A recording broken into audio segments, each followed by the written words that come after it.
are different types of electricity or electrical energy: low voltage, high voltage, static electricity, alternating current, direct current, and so on.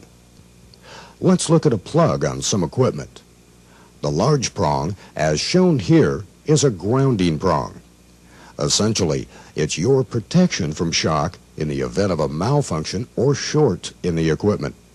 If you were to follow this third prong wire back through the electrical outlet, it would lead to a ground. If there is a choice, electricity will always flow through the ground wire and not your body. If there is no ground wire or other protection, electricity has no other option than to flow through your body. Electricity can also cause fires and explosions.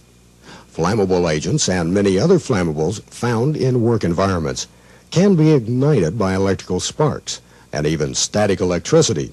Now that you know why electrical safety is so important, what can you do to help prevent electrical shock and other potential electrical hazards? Remember the third prong on the plug. The other two electrical blades on the plug are for electrical current to flow. Almost all equipment must be protected by this system. The third prong is your protection, as long as the prong and wiring are intact. It should be inspected periodically to make sure the ground wire inside the system is properly connected, and each person using the equipment should always inspect to make sure the prong is intact and that all wiring is in good condition. Wiring or cables that are cracked, frayed, cut, or damaged must be replaced.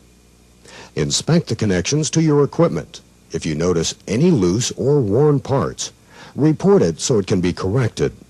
Quite often, you'll find a cheater plug on electrical equipment. It has a receptacle for inserting your three-pronged plug, but then it has a two-pronged plug on the other end. These must never be used because they offer no protection at all. If you notice this type of plug or adapter, remove it and get rid of it. It's dangerous.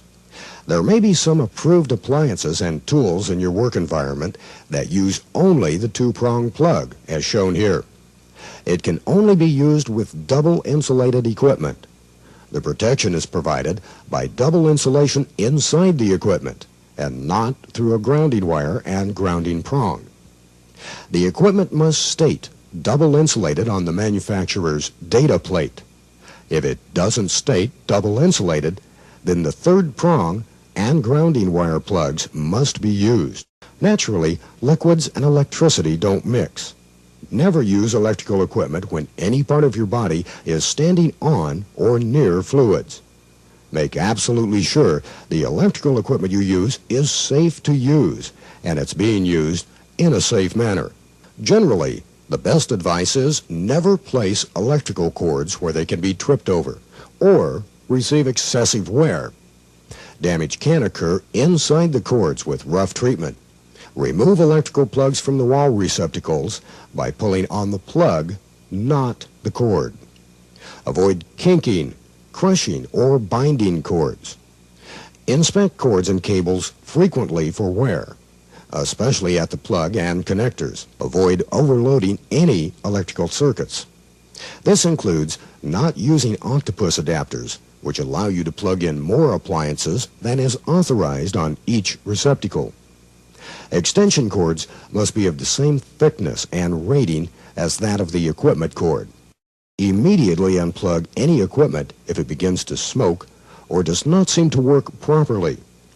If electrical equipment gives you a shock, no matter if it's just a slight tingle or mild shock, unplug it and don't use it until it's been repaired or replaced.